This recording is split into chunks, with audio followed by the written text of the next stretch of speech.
Aomori. Roberté. Poar. Prefácio. Nunca foi minha intenção revelar o paradeiro de Zalcair, nem o mistério que o envolve.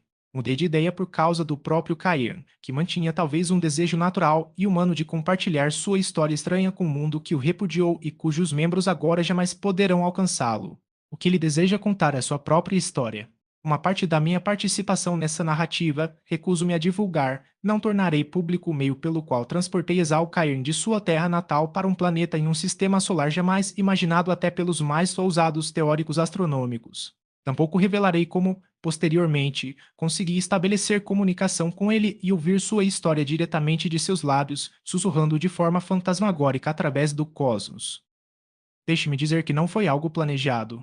Deparei-me com o grande segredo por acidente, no meio de um experimento científico, e nunca pensei em utilizá-lo de forma prática, até aquela noite em que Zalcairn entrou tateando em meu observatório escuro, um homem caçado, com o sangue de outro humano em suas mãos. Foi o acaso que o guiou até ali, o instinto cego da presa em busca de um refúgio onde pudesse lutar até o fim. Quero afirmar de maneira clara e categórica que, apesar das aparências contra ele, Exalcair não é e nunca foi um criminoso. No caso específico que o acusou, ele era apenas um peão de uma máquina política corrupta que se voltou contra ele quando percebeu sua posição e se recusou a obedecer mais às suas exigências. De modo geral, os atos de sua vida que poderiam sugerir uma natureza violenta e indomável surgiam apenas de sua peculiar constituição mental. A ciência finalmente começa a reconhecer a verdade contida na expressão popular nascido fora de seu tempo. Certas naturezas estão sintonizadas com determinadas fases ou épocas da história, e essas naturezas, quando lançadas por acaso em uma área alheia às suas reações e emoções, encontram dificuldade para se adaptar ao meio. É mais um exemplo das leis insondáveis da natureza, que às vezes são perturbadas por algum atrito ou ruptura cósmica, causando estragos ao indivíduo e à coletividade. Muitos homens nascem fora de seu século e Zalcair nasceu fora de sua época. Nem idiota, nem primitivo de baixo nível, possuindo uma mente muito acima da média, ele, no entanto, estava claramente fora de lugar na era moderna. Nunca conheci um homem inteligente tão mal adaptado a uma civilização moldada por máquinas. E fique claro, falo dele no passado, Exalcair ne vive, no que diz respeito ao cosmos, quanto à Terra, ele está morto, pois jamais a pisará novamente. Ele tinha um temperamento inquieto, impaciente com qualquer restrição e ressentido com a autoridade. Não era de forma alguma um valentão, mas ao mesmo tempo se recusava a tolerar o que considerava a menor violação de seus direitos. Suas paixões eram primitivas, seu temperamento impetuoso e sua coragem incomparável em todo este planeta. Sua vida era uma sucessão de repressões. Mesmo em competições atléticas, era obrigado a se conter para não ferir os adversários. Exalcairn era, em resumo, uma anomalia, um homem cujo corpo e mente inclinavam-se para o primordial. Nascido no Sudoeste, descendente de antigas famílias fronteiriças, ele pertencia a uma linhagem cujas características inclinavam-se à violência e cujas tradições eram de guerra, rivalidade e batalhas contra o homem e a natureza. A região montanhosa em que passou a infância reforçou essa tradição. O combate, físico, intenso, era o sopro da vida para ele. Sem isso, tornava-se instável e incerto. Por causa de sua constituição física peculiar, o prazer pleno de forma legítima, seja no ringue ou no campo de futebol, lhe era negado. Sua carreira como jogador de futebol ficou marcada por lesões graves sofridas por homens que jogavam contra ele, e foi rotulado como um homem desnecessariamente brutal, que lutava para ferir seus adversários em vez de apenas vencer. Isso era injusto. As lesões eram apenas consequência do uso de sua força imensa, sempre muito superior à dos oponentes. Cair não era um gigante lento e preguiçoso como tantos homens poderosos. Ele pulsava com vida intensa, inflamado por energia dinâmica. Levado pelo ímpeto do combate, esquecia-se de controlar seus poderes, e o resultado eram membros quebrados ou crânios fraturados de seus adversários. Por essa razão, ele abandonou a vida universitária, insatisfeito e amargurado, e entrou no ringue profissional. Mais uma vez, o destino o perseguiu. Em seu quartel de treinos, antes mesmo de disputar uma luta, quase feriu mortalmente um parceiro de sparring. Imediatamente, os jornais se agarraram ao incidente e o exageraram além da realidade. Como resultado, sua licença foi revogada. Confuso, insatisfeito, ele vagou pelo mundo, um Hércules inquieto, buscando uma saída para a imensa vitalidade que rugia dentro dele, à procura, em vão, de alguma forma de vida selvagem e intensa o suficiente para saciar seus anseios, nascidos nos dias vermelhos e primordiais da juventude do mundo. Sobre o surto final de paixão cega que o afastou para sempre da vida que conhecia, pouco a dizer. Foi uma sensação passageira de 9 dias explorada pelos jornais com manchetes sensacionais. Era uma história antiga, uma administração municipal corrupta, um chefe político desonesto, um homem escolhido, sem saber, para ser usado como instrumento e servir como fantoche. Cair, inquieto e cansado da monotonia de uma vida a qual não se adequava, era a ferramenta ideal, por um tempo. Mas Cair não era criminoso nem tolo. Compreendeu o jogo deles mais rápido do que esperavam e tomou uma posição surpreendentemente firme diante daqueles que não conheciam o verdadeiro homem. Ainda assim, o resultado não teria sido tão violento se o homem que usara e arruinara Cairn possuísse um mínimo de inteligência. Acostumado a esmagar homens sob seus pés e a vê-los se encolherem, suplicando por misericórdia, o chefe Blaine não conseguia compreender que estava lidando com alguém para quem poder e riqueza nada significavam. Mas Cairn era um homem treinado em um domínio férreo de si mesmo. Foi preciso primeiro uma ofensa grosseira, depois um golpe físico de Blaine para despertá-lo. Então, pela primeira vez em sua vida, sua natureza selvagem explodiu em fúria plena. Toda sua existência reprimida e frustrada se concentrou atrás do punho cerrado que estilhaçou o crânio de Blaine como uma casca de ovo, deixando-o morto no chão, atrás da mesa da qual governara, por anos, um distrito inteiro. Cairn não era tolo. Quando o véu vermelho da fúria começou a se dissipar de seus olhos, ele compreendeu que não poderia escapar da vingança da máquina que controlava a cidade. Não foi por medo que fugiu da casa de Blaine, mas sim por um instinto primitivo, o de procurar um lugar mais favorável onde pudesse enfrentar o cerco e travar sua luta final. E foi o acaso que o conduziu ao meu observatório. Ele teria partido imediatamente, sem querer me envolver em sua desgraça, mas eu o convenci a ficar e contar sua história. Há muito eu esperava uma catástrofe desse tipo. O fato de ele ter se contido por tanto tempo já revelava algo de seu caráter de aço. Sua natureza era tão selvagem e indomável quanto a de um leão de juba. Ele não tinha um plano, apenas pretendia fortificar-se em algum lugar e lutar contra a polícia até ser crivado de balas. Num primeiro momento, concordei com ele, pois não via alternativa melhor. Eu não era ingênuo a ponto de acreditar que ele teria alguma chance nos tribunais, diante das provas que seriam apresentadas. Então, uma ideia súbita me ocorreu, algo fantástico, estranho e, ao mesmo tempo, lógico, e imediatamente a compartilhei com meu companheiro. Falei-lhe do grande segredo e provei suas possibilidades. Em suma, propus que ele arriscasse uma fuga pelo espaço em vez de aceitar a morte certa que o aguardava. E ele aceitou. Não havia lugar no universo capaz de sustentar a vida humana. Mas eu havia sondado além do conhecimento dos homens, em universos sobre universos, e escolhi o único planeta onde sabia que um ser humano poderia existir, um mundo selvagem, primitivo e estranho, que chamei de Almuric. Cairn compreendia os riscos e as incertezas tão bem quanto eu. Mas ele não conhecia o medo, e assim foi feito. Isao Cairn deixou o planeta onde nascera, partindo rumo a um mundo distante, perdido no espaço, estranho e alheio. O relato de Isao Cairn. Neterdite abandonter post. Saskame out strange. Um familiar constellations, tátulas edu italiente dark velvet. Skis and a brother golden moon rose above the keys and flooded tea. Is with weird light, but time sentinel sat on the branches.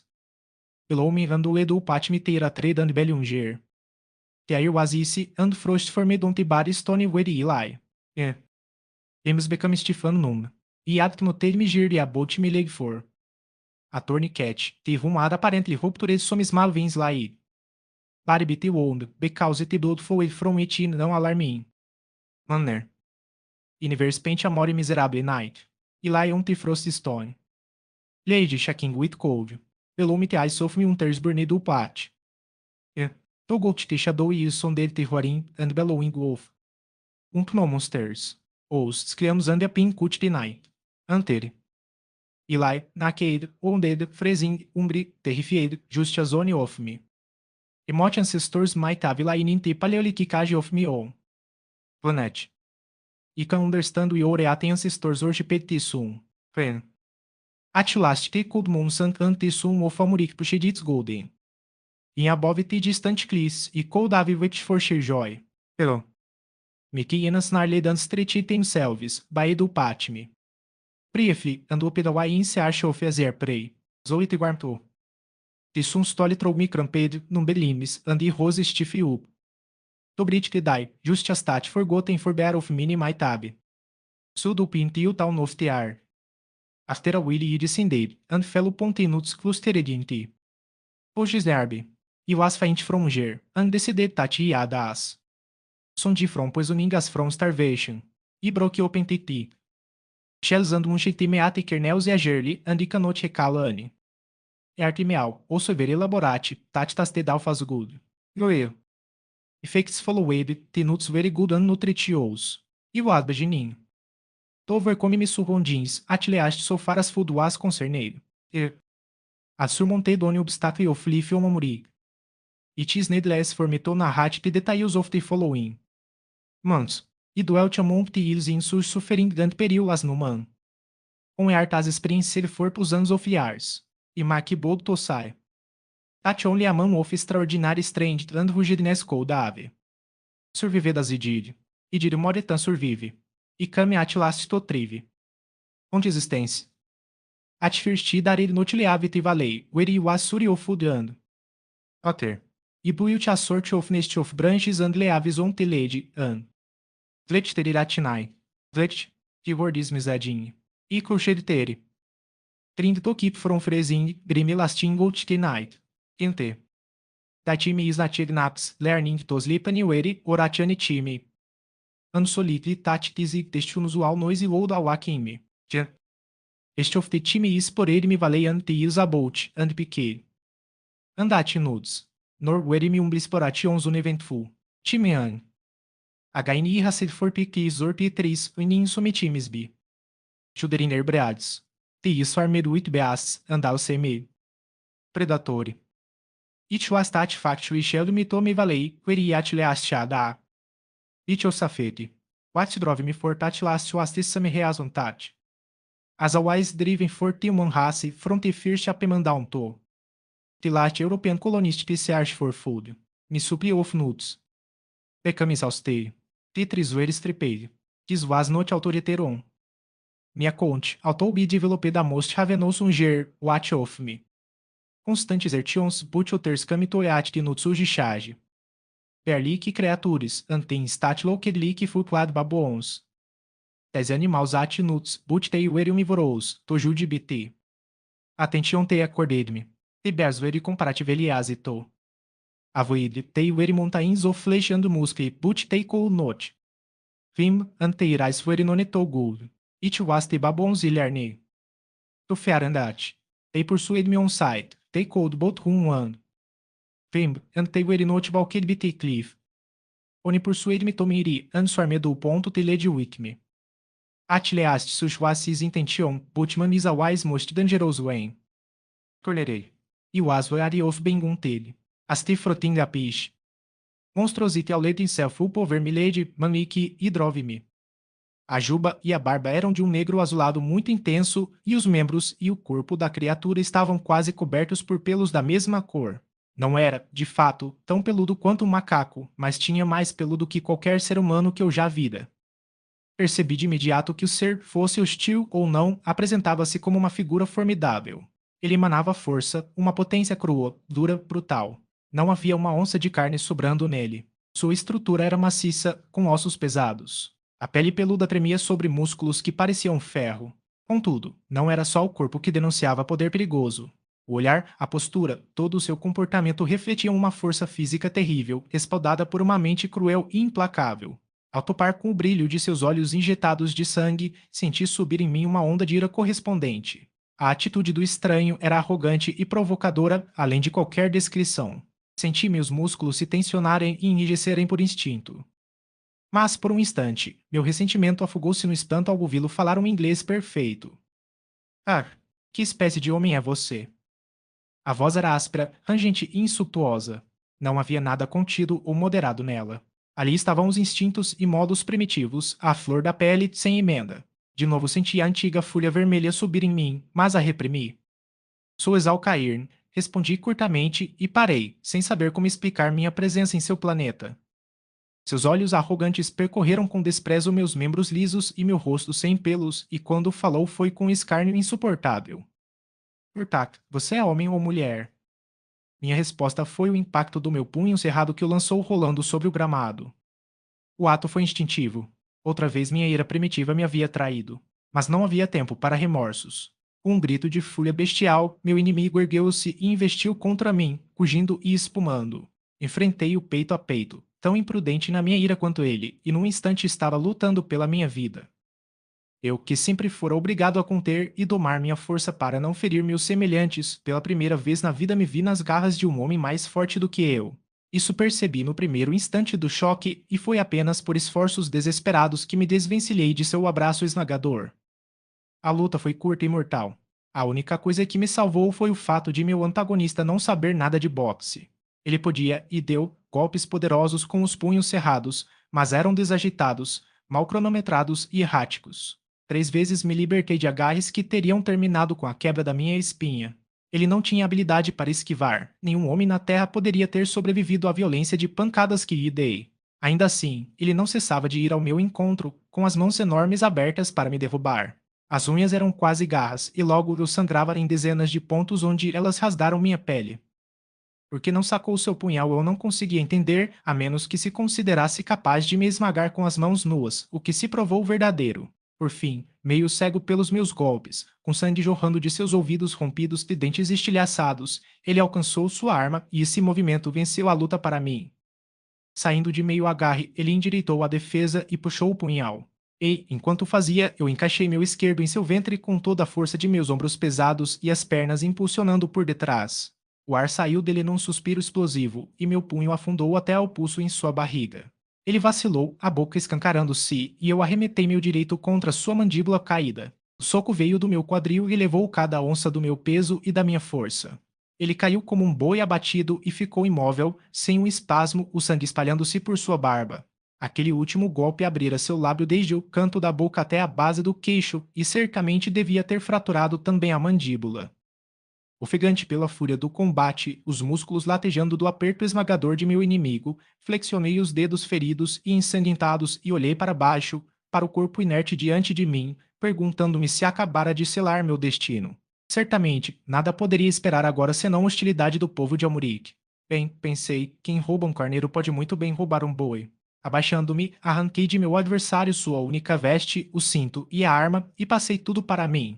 Feito isso, senti um tênue retorno da confiança, ao menos estava parcialmente vestido e armado. Examinei o punhal com grande interesse. Nunca havia visto arma tão mortal. A lâmina tinha cerca de 45 centímetros de comprimento, dupla e afiadíssima, tão cortante quanto uma navalha. Era larga junto ao punho e afilava até uma ponta em forma de diamante. A guarda e o pomo eram de prata e o cabo era recoberto por uma substância semelhante ao couro rugoso do peixe-cavalo. A lâmina era inegavelmente de aço, mas de uma qualidade como jamais vira antes. Todo o conjunto era uma verdadeira obra-prima da arte dos armeiros e parecia indicar um alto grau de cultura. Afastando o olhar da arma recém-conquistada, voltei-me para o corpo de meu oponente, que começava a dar sinais de recobrar a consciência. Por instinto, varri com os olhos a planície em redor e, ao sul, avistei um grupo de figuras movendo-se em minha direção. Eram certamente homens e homens armados. Vi o brilho do sol refletido no aço de suas armas. Talvez fossem companheiros do homem que eu acabara de derrotar. Se me encontrassem de pé sobre seu camarada inconsciente, trajando os despojos da luta, não seria difícil imaginar sua reação. Procurei ao redor alguma rota de fuga ou refúgio e percebi que, a certa distância, a planície se erguia suavemente em colinas verdes. Além delas, vi outras ainda maiores, subindo em cadeias sucessivas até perderem-se no horizonte. Um último olhar, percebi que o grupo havia desaparecido entre as altas gramíneas que margeavam um dos cursos do rio, o qual precisariam atravessar antes de chegar ao local onde eu estava. Não esperei mais, virei-me e corri em direção às colinas o mais rápido que pude. Só reduzi o ritmo quando alcancei o sopé da primeira elevação, onde me permiti olhar para trás, ofegante, o coração martelando sufocantemente no peito. Vi ao longe meu antigo oponente, uma pequena figura na imensidão da planície. Mais além, o grupo que eu buscava evitar havia saído do mato e se apressava em direção a ele. Subi apressado a encosta baixa, encharcado de suor e tremendo de exaustão. Do alto, olhei mais uma vez e vi os homens agrupados ao redor do meu inimigo devotado. Depois desci rapidamente pelo outro lado e não os vi mais. Após cerca de 1 hora de marcha, encontrei-me em uma região mais agreste do que qualquer outra que eu conhecera. De todos os lados se erguiam encostas íngremes, cobertas de blocos soltos que ameaçavam rolar sobre quem se aventurasse ali. Falésias de pedra nua, avermelhadas, dominavam a paisagem. Havia pouca vegetação, apenas pequenas árvores retorcidas, cujos galhos se estendiam tanto quanto o tronco era alto, e diversos tipos de arbustos